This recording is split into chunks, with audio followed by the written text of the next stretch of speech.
undefended expansion. Don't crash the banelings into that. Please don't crash the banelings into that. He will not crash the banelings into that. The mutas can handle an undefended base, no problem. Banelings will be able to keep the Marines away, and once again, Buell picks off a Polt expansion. I do really like that pickoff. Polt also out mining out his third base for now, so basically the only base that he's gonna have is in the right bottom side of the map.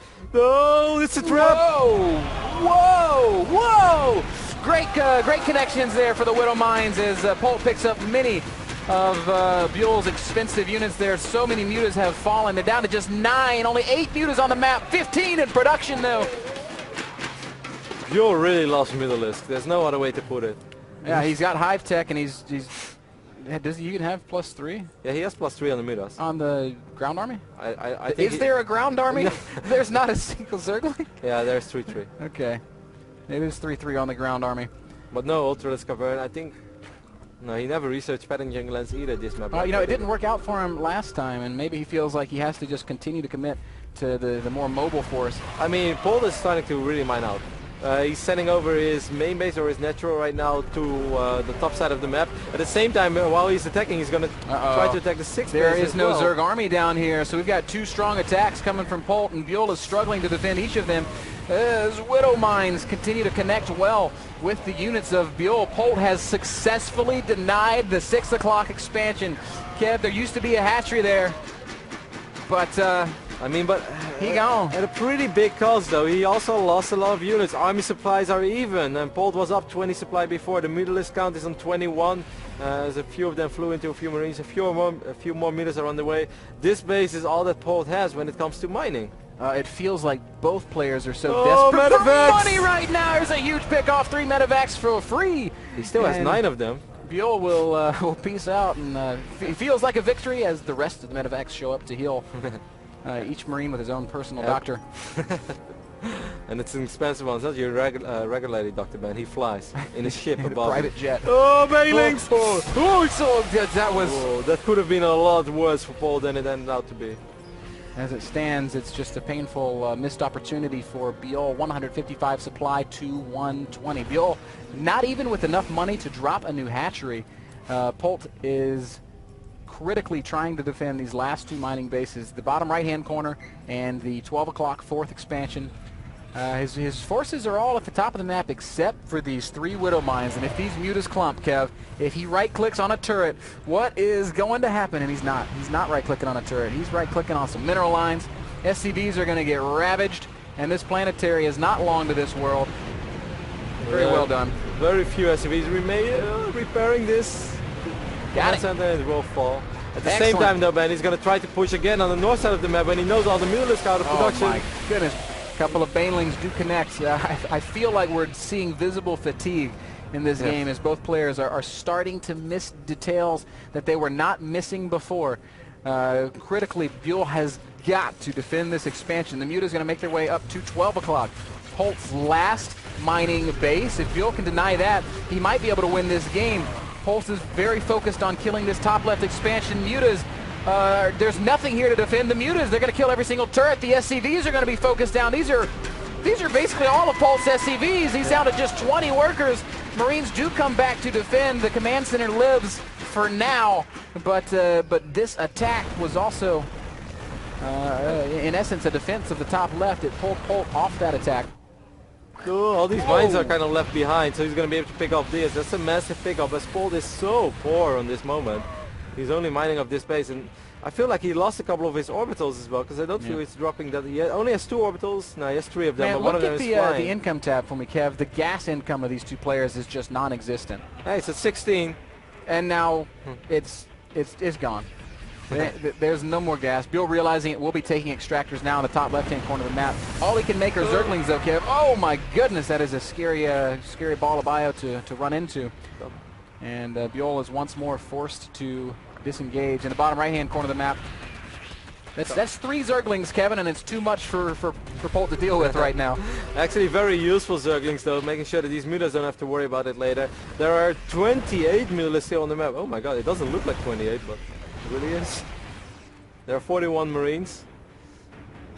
Mutalisk cloud is dense right now. There is so much there that they haven't stopped fighting since like the 10-minute mark. Ever since these Hellions got surrounded, there's been non-stop action.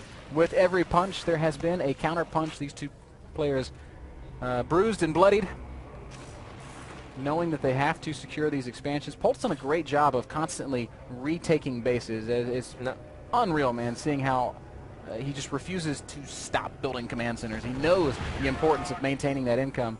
Bio is up a lot of supply, but army supply is pretty damn close. That's a bad fight. He cannot afford to take fights like this. It's costly. Loses a couple mutas and I mean, a couple of mules have been dropped as well, and immediately we see 12 Marines in production non-stop, 3 Widow Mines as well. I feel the longer this goes on, the better it will be for Polt.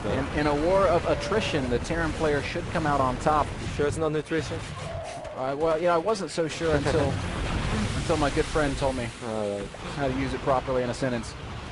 Command center is exposed and will be picked off. A great pickup for Buell once more, and Polt again relegated to just a single mining base. It's 148 supply to 130. I feel like both these guys have got to be exhausted at this point. No more muse for you as he uses Contaminate on over the command center. I think he's aware of the fact how poor Polt is, and that he probably really needs these orbitals. Makes scanning difficult too, I believe.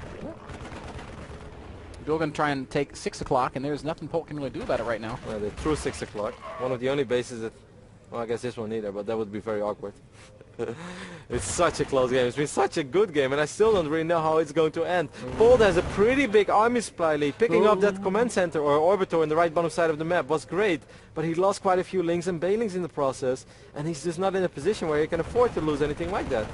Incredibly even match, these two players. Polt again will be attacking into the spine crawler wall of Buell, but not gonna happen. Every Marine falls, and that is a painful loss for Polt. That represents all of his aggression. Mutas flying down once more to the bottom half of the map. They're going to try and defend the new expansion, and this is not enough Terran. A couple of banelings will clean up the rest. Great play from Buell. Is he actually closing this one out, Kevin? Polt trying to push in the top left, knows that he has got to deny this base, but can he really push into it? I think the opposite is happening. I think all these traits are slowly but steady getting a lot better for Polt. He's going to be able to pick up maybe this base as well. The railings are evacuating. All the drones are being evacuated as well. Not a single mining base as we speak for Buell. But I think all these traits just to kill Marines just have not been worth it.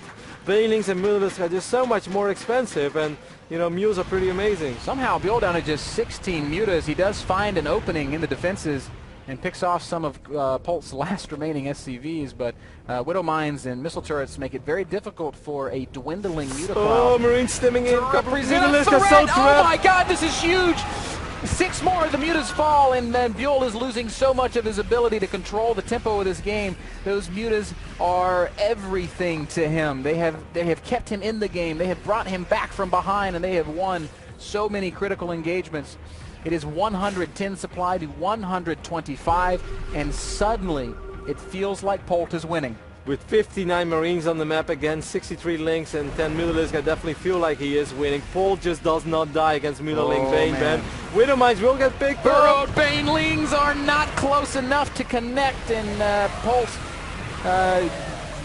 dodges a dicey situation without even realizing it. 100 supply against 120 supply, but the army supplies astronomically different. 50 to 100. Polt has twice the army of Buell. A couple of burrowed banelings might be able to sort of turn this around, but they're going to need very, very big connections. Look at this army, Ben. As soon as he was able to secure that base on the 12 o'clock position of this map, it's just been snowballing out of control. Polt has played an absolutely phenomenal TVZ, and the same can be said for Buell, but Polt just does not die against Mutaling Bane. This has to be it. The last mining base will fall. The last of Buell's army somehow staying alive for just a little while longer. Buell gets into the production of Polt, but can he really stop the train that is the reigning WCS America champion? It looks like Buell's going to go ahead and come all the way home, knowing that he has got to defend his base if he's going to stay in this game, but this is such a dire situation. There is no mining base. It's so sad because he's really fought his heart out. And I think after this game, man, I think next game we just might as well see him 6-pooling because he's just like, this guy doesn't lose. We've got to look at resources lost, Kevin, because it tells an enormous story. Good game gets called. CM Storm Polt wins an impossible victory on Derelict Watcher. And Kevin, My final thought there as we were jumping out of that game, resources lost, the difference between the two, 20,000. 20,000 resources more cost effective was Polt. How many Marines can you make with 20,000 minerals? Well, I think it's at least 200,000. I mean, it's above all for the fact that Muralisks are just so expensive. And yeah, okay. Never mind. Your math is just...